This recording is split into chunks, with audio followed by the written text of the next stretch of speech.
할렐루야, 아멘. 오늘 이 예배 자리에 설 수 있도록 건강과 믿음을 주신 하나님께 감사드립니다. 얼마 남지 않은 우리 이 한 해도 예수님 더욱 사랑하시는 저와 여러분 되기를 주님의 이름으로 축복합니다. 아멘. 여러분들이 잘 아시는 사마천의 사기는 종이가 없던 시절 대나무를 얇게 만든 죽간에 기록된 130권의 책으로 구성되어 있죠. 우리가 아는 토사구팽, 무슨 와신상담 같은 사자성어나 진시황의 천하통일, 또 유방과 한우의 패권 같은 전쟁이 이 사마천의 사기가 없었다면 오늘날 우리는 그 이야기를 몰랐을 것입니다. 사마천의 생애를 보면 이 사기를 기록하게 된 어떤 배경이라고 할까요? 한무제의 총애를 받던 사마천에게도 큰 시련이 닥쳤던 것을 보게 됩니다. 한나라의 장군 이능이 북방에 있는 흉노와 전쟁을 벌이는데 이 이능 장군이 흉노와의 전쟁 가운데서 패배하고 패배할 뿐만 아니라 백기를 들고 투항하였다는 내용입니다. 그런 나라가 전쟁에서 패한 것도 마음이 상한데 백기를 듣고 투항했다고 하는, 장군이 백기를 듣고 흉노족에게 투항했다고 하는 이 사실이 한무제에게는 무척 자존심 상하는 것이었고 기분 상한 일이었지요. 그래서 이릉 장군을 불러서 책망하는데 그때에 이제 이 사마천이 이릉 장군을 변호합니다. 이릉 장군의 개인의 무능이 아니라 작전의 실패다, 그걸 이제 변호하기 시작합니다.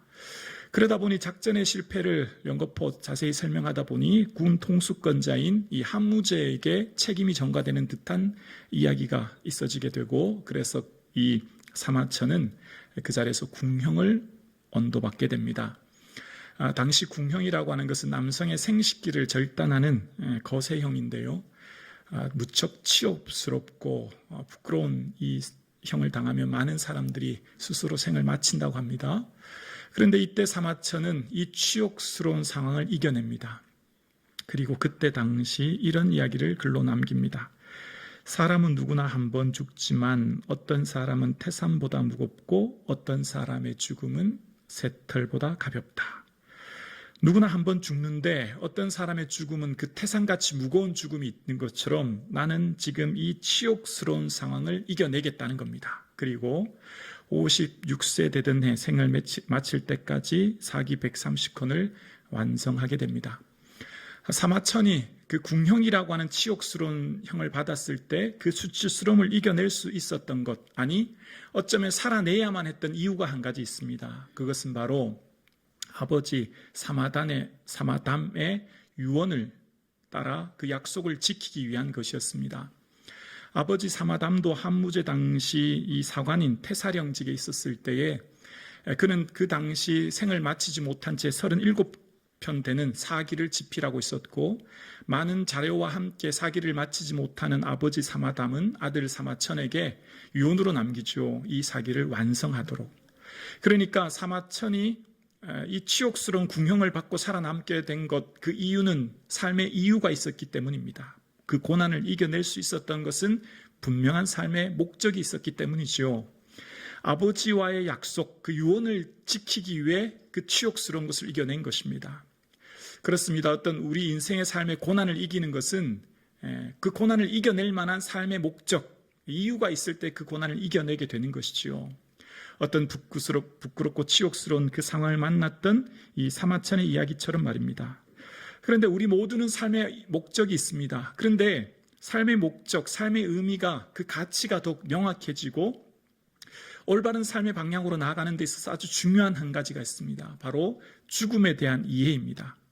내 삶을 모두가 다 의미 있게 살고 싶어 합니다. 모두가 내 삶을 좀 진지하게 의미 있는 삶으로 내 삶을 마치고자 하죠. 마지막 눈을 감았을 때 나 정말 인생 잘 살았다, 다 그 고백하고 싶지요.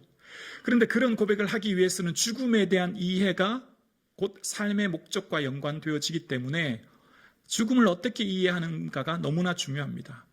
사마천의 사기에 보면 진시황이 불로장생초, 올해 죽음에 대한 두려움 때문에 각국에 사신을 보내지 않습니까? 그러나 그는 또한 50세 생을 마감합니다. 죽음에 대한 두려움을 이기지 못한 채 말입니다.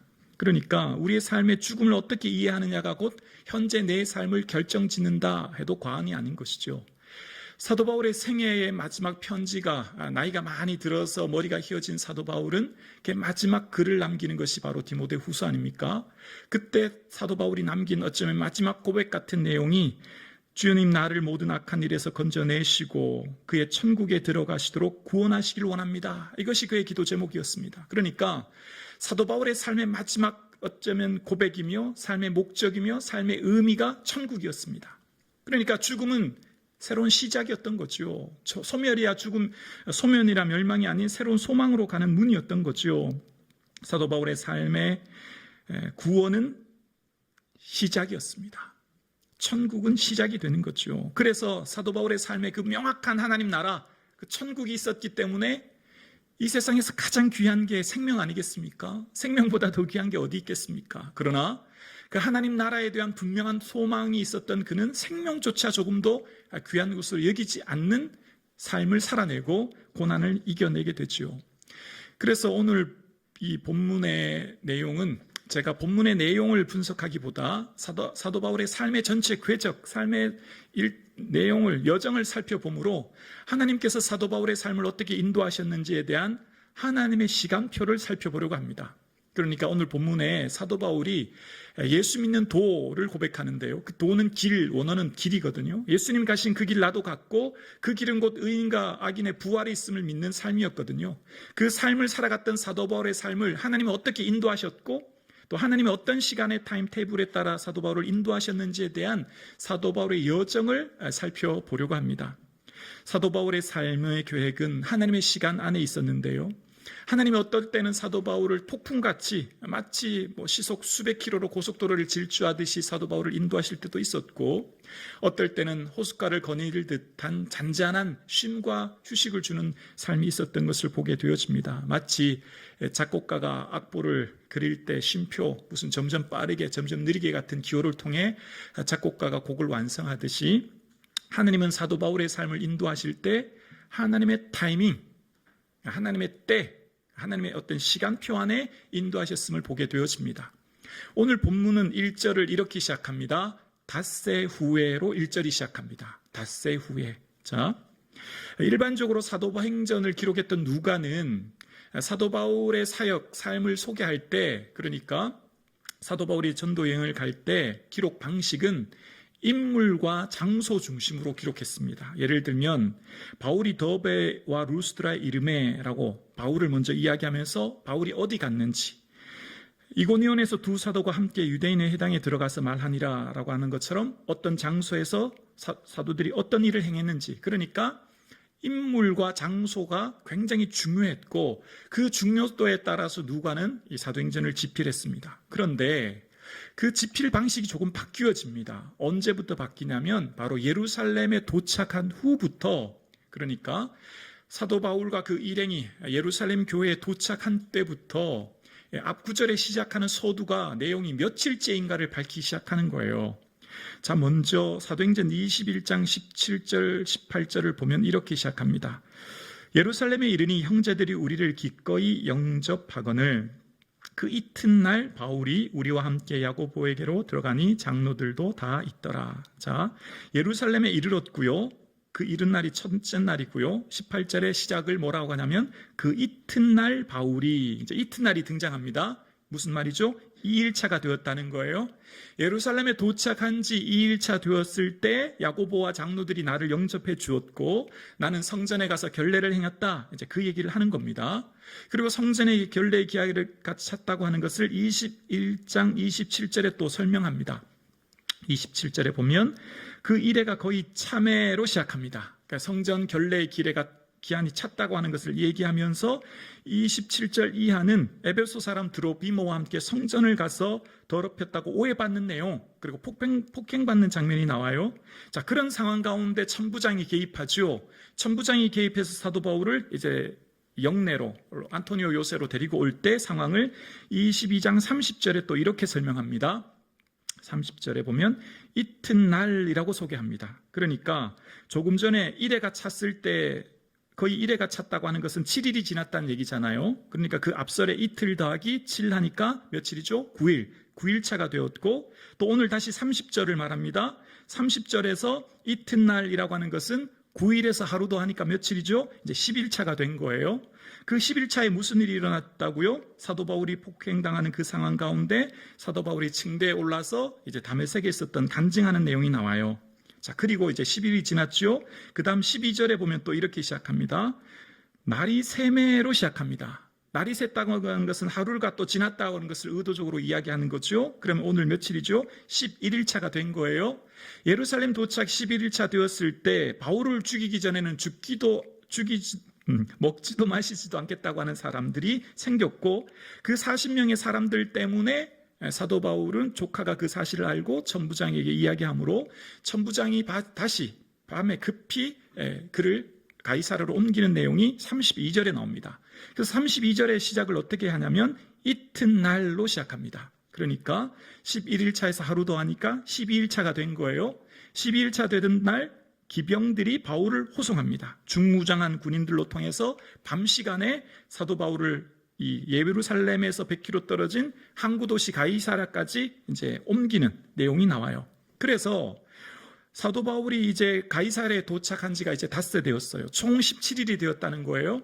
그러면서 오늘 이제 정식 재판이 벌어져요. 사도 바울에 대한 죄에 대한 죄에 대한 항목을 변호사 도들로가 열거하기 시작합니다. 그럴 때 바울이 변호하면서 저는 예루살렘에 머문 지가 12일밖에 되지 않았습니다. 그 시간에 제가 무슨 소요를 일으키거나 그렇게 하지 않았습니다. 라고 이야기하는 내용이 24장 11절에 나옵니다. 11절에 보면 당신이 아실 수 있는 바와 같이 내가 예루살렘에 예배하러 올라간 지 며칠이요?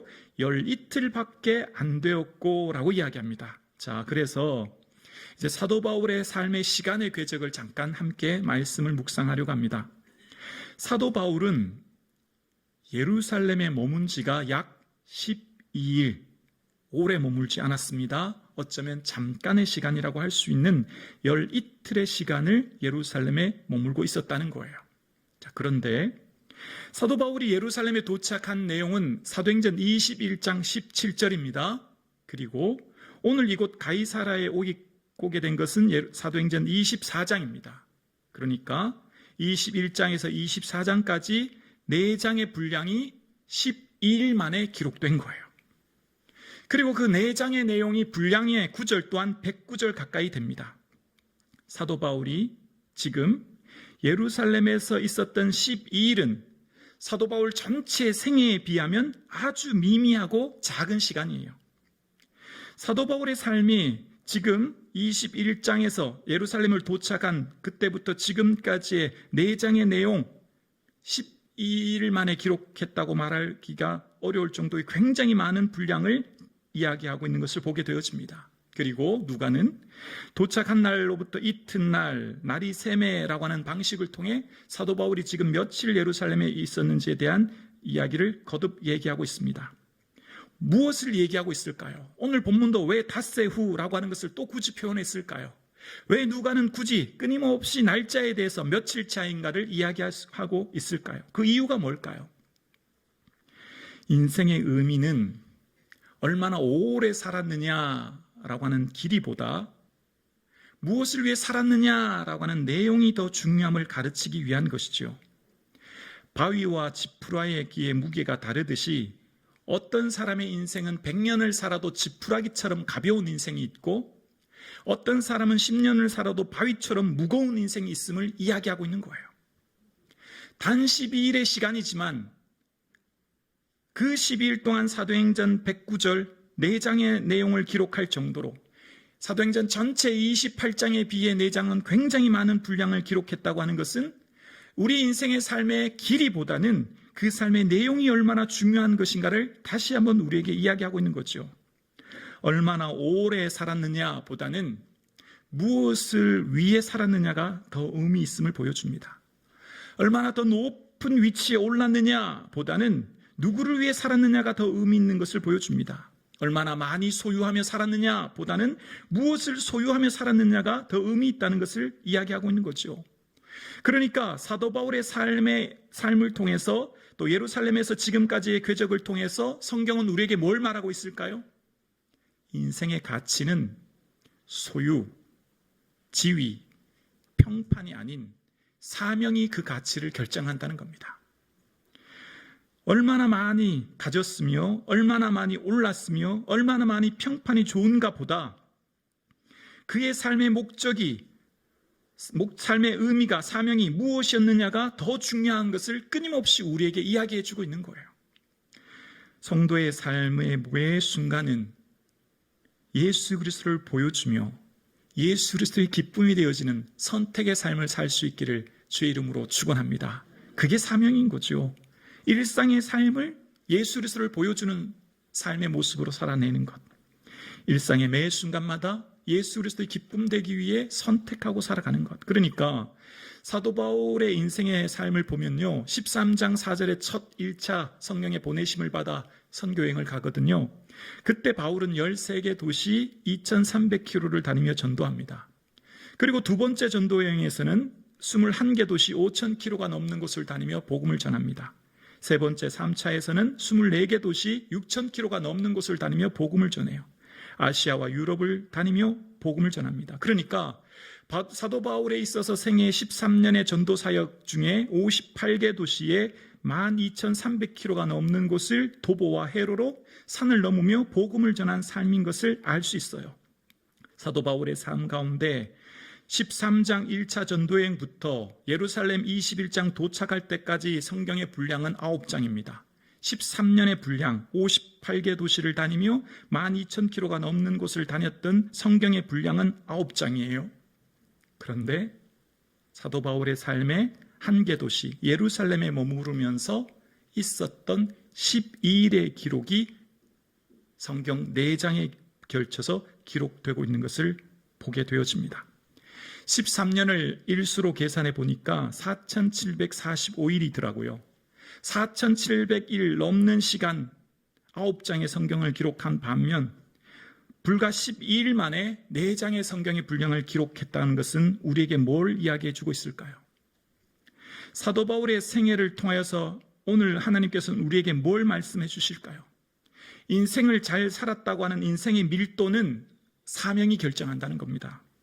시간의 주인 되신 하나님께 붙들림 바 되어서 삶의 의미를 하나님을 위해 살아가는 삶을 말하는 거예요. 그러니까 여러분, 하루를 열심히 성실하게 살아가면 잠들 때 참 기쁘고 의미 있지 않습니까? 인생도 마찬가지일 거라 생각합니다. 마지막 눈을 감을 때 참나 잘 살았다라고 하는 것 어떻게 해야 될까요? 시간을 짜임새 있게 잘 사용해야 되죠. 그런데 시간을 어떻게 잘 사용할까라고 하는 것은 시간의 타임 테이블은요, 무엇이 결정할까요? 사명을 어떻게 이룰까가 결정합니다. 그러니까 사명을 어떻게 이룰까를 먼저 고민해야 시간을 통제할 수 있고 시간을 다스릴 수 있게 되는 거예요.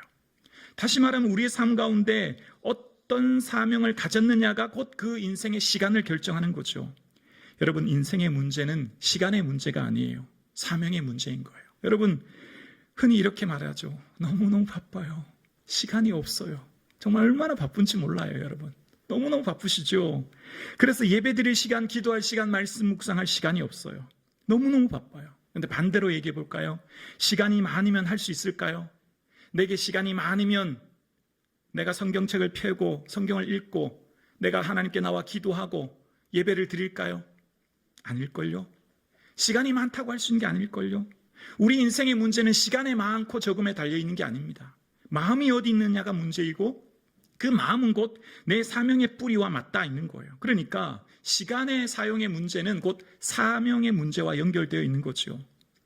오늘 함께 예배드리시는 사랑하는 성도님, 사도 바울의 삶이 오늘 이곳 가이사라에서 얼마나 많은 생각을 했을까요? 불과 2주 전에, 한 17일 전에 가이사라에서 나는 예루살렘에서 환난과 결박이 있다고 하지만 나는 주님을 위해 내 생명 아깝지 않게 여깁니다 라고 고백했던 바울, 정말 사도 바울의 삶을 하나님 어떻게 인도하셨을까요? 사도 바울이 지난 예루살렘에서 그를 죽이려고 하는 암살단 40명이 이제 내일이면 사도 바울을 죽이려고 매복해 있습니다. 그런데 그 밤 짧은 몇 시간의 시간 무슨 일이 일어납니까? 수십 킬로가 넘는 100km가 넘는 먼 항구 도시까지 중무장한 군사들이 바울을 옮기십니다. 바울의 생명을 지켜주신 거죠. 오히려 주님을 위해 내 생명 드립니다 라고 했던 바울의 생명을 하나님 보호해 주시는 거예요. 무엇이 있었기 때문입니까? 사명이 있었기 때문입니다. 내가 내 생명 지키겠다, 내가 내 생명 계획하고 준비한다고 내 생명 계획대로 될까요? 아닐걸요. 내가 내 생명의, 내 인생의 타임테이블, 시간 계획, 내 인생의 목적, 거기에 핵심은 사명이 되어야 합니다. 사명이 빠진 시간 계획, 사명이 빠진 삶의 계획은요, 의미가 없어요. 내가 내 인생 계획한다고 사라질까요? 내가 내 인생을 준비한다고 될까요? 예레미야 10장 23절에 예레미야가 이런 고백을 합니다. 여호와여, 내가 알거니와 사람의 길이 자신에게 있지 아니하며 걸음을 지도함이 걷는 자에게 있지 아니하니이다. 아멘이십니까? 우리의 길은 나에게 있지 않습니다. 내 인생길, 나의 미래, 2024년 내가 계획할 수 있는 게 아닙니다. 나의 길을, 나의 미래는 오직 하나님 손에 있는 거예요. 근데 어떤 사람을 하나님 기뻐하시고 그 인생을 이끌어 가시고 그 인생을 품어가고 계시며 그 인생을 지키실까요? 사도 바울처럼 사명 있는 자, 곧 예수 그리스도의 기쁨 되기 위해 몸부림치고 일상의 삶을 하나님 나라로 바뀌기 위해서 삶의 자리를 지켜나가는 자, 삶의 순간마다 주의 영광 위에 살아가는 자의 삶을 통하여 주의 은혜 내려주실 줄로 믿습니다. 생명의 주인은 하나님이십니다. 생명의 다른 말은 시간 아니겠습니까? 우리의 시간의 주인은 하나님이세요. 누가 내일을 약속할 수 있습니까? 누가 내일을 보장할 수 있습니까? 오직 하나님만 하시는 거죠. 어떤 사람이 함부로 내일에 대해 5년 뒤, 10년 뒤에 대해서는 어떻게 말할 수 있겠습니까? 마치 어리석은 부자가 여러 해 쓸 물건을 쌓아뒀으니 내 영혼아 먹고 마시고 즐기자 할 때 하나님이 오늘 밤 내 영혼을 찾으리니 내가 준비한 것이 네 것이 되겠느냐 말씀하셨던 주님 말씀처럼, 여러분, 우리 인생은 내가 계획해서 될 수 있는 것이 아닙니다. 오직 주의 은혜가, 주의 은총이 나를 붙들으셔야 가능한 거죠. 어떤 사람에게 은혜 주실까요? 하나님을 기뻐하는 사람, 예수 그리스도를 즐거워하는 사람. 오늘 사랑하는 성도님, 예수님을 더욱 사랑하는 저와 여러분 되기를 주의 이름으로 축원합니다. 첫 번째 감사 제목이 예수님 계셔서 감사합니다. 이것이 저와 여러분 고백되어지기를 주의 이름으로 축원합니다. 예수님, 저의 인생 남은 삶 이제 주님 위해 살게요 고백할 수 있기를 주의 이름으로 축원합니다. 여러분, 사도 바울의 생애 삶 동안 28장 사도행전 전체 분량 중에 4장이라고 하는 분량이 예루살렘 한 곳에서 12일 동안에 기록되었습니다. 사명 붙드는 자의 삶을 통하여 하나님이 얼마나 인생을 밀도 있게 살아내게 하시는지를 우리에게 말씀하고 계신 거예요. 우리는 우리의 삶의 시간 속에서 내가 내 시간을 계획하지만 하나님은 우리에게 시간을 구별하라고 말씀하십니다. 하나님의 시간을 구별해서 드리라는 거죠. 그것이 무엇입니까? 안식년입니다. 안식일이요 안식년이요 희년입니다. 마치 농번기 사회에 하루 일을 쉬면 내 소출량이 줄 것 같지만 그렇지 않죠. 오히려 하나님이 그것도 풍성히 먹여주시죠. 마치 안식년 되는 해에 그 다음 해 농사를 짓지 않으면 온 백성이 굶어 죽을 것 같지만 아니요. 5년째 되는 해 농사 질 때 3년치의 곡식을 베풀어 주시는 하나님의 은혜를 이스라엘은 경험했거든요. 시간을 구별해서 하나님께 드려야 합니다. 내가 범접하지 말아야 될 구별된 시간이 무엇입니까? 안식일이죠. 예배의 시간이죠. 그 시간만은 하나님께 드려야 되는 겁니다. 시간의 주인이신 하나님을 고백하는 행위가 예배 아니겠습니까? 오늘 이 시간 우리가 왜 예배 드립니까? 내 생명의 주인이신 하나님 앞에 내 시간을 구별하여 드림으로 내 삶이 주의 것이라는 고백이 바로 예배 아닐까요? 사명자의 시간은 하나님이 채워가시는 것이고 사명자의 생명은 하나님이 이끄시는 거죠. 13년 동안 1, 2, 3차 전도여행을 하면서 9장의 사도행전을 기록했던 반면 12일 동안 사도행전의 4장의 분량을 이야기함으로써 어떤 사람은 100년을 살아도 1년보다 가치 없는 인생을 산 인생이 있고 어떤 사람은 1년을 살아도 100년보다 가치 있는 인생을 살았음을, 인생의 무게가 다름을 오늘 본문은 우리에게 이야기하고 있는 겁니다. 그러면 사도 바울의 삶의 사명의 길이 무엇이었습니까? 예수님 가신 그 길 간 거죠. 예수 믿는 도라고 오늘 본문에 여러 번 이야기하는데요. 그 원어의 뜻은 길입니다. 예수님 가신 그 길 간 겁니다. 그 길이 무슨 길입니까? 생명의 길이죠. 그 끝에 생명이 있기 때문입니다. 그래서 사도 바울의 삶은 악인과 의인의 부활을 믿었고 고백했기에 그 부활의 영광을 바라보았기에 그 생명을 귀하게 여기지 않았게 되었지요.